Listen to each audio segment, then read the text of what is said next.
So ayun na mga guys. Heto, puputulin ko yung electric plug ng extension natin kasi wala tayong magawa. Gagawa tayo ng gagawin natin ngayon guys. Hindi, joke lang guys.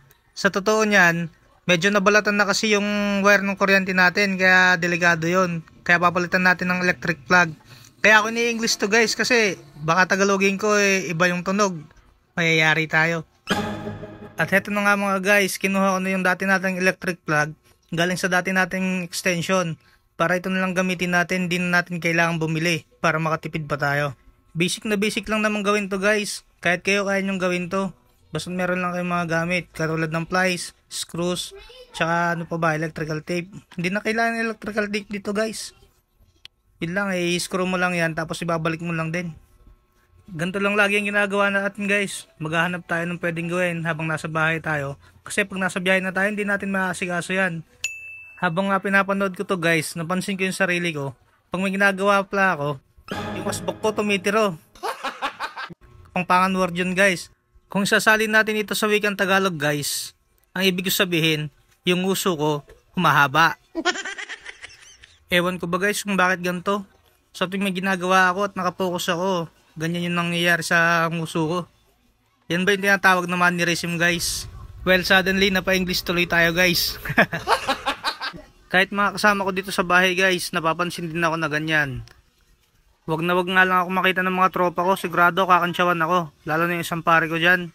Kilala mo na kung sino ikaw. Habang nga gumagawa ako dyan guys, tumitingin ako sa labas. Baka madatnan naman nila ako na may ginagawa. Tapos papansinin naman yung aking muka. Ayan, at malapit na nating magawa yung electric plug guys. Kahit pa paano, may nagawa na naman tayo ngayong araw. Tsaka biglaang content lang to guys.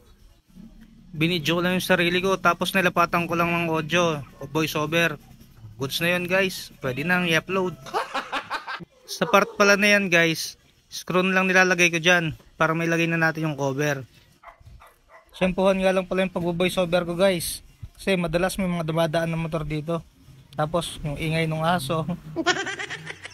May re-record kasi yung mga boses na yon. Lalo na nagre-record lang tayo dito sa ating cellphone. At yun na nga guys no, balik tayo sa kwento ng electric plug.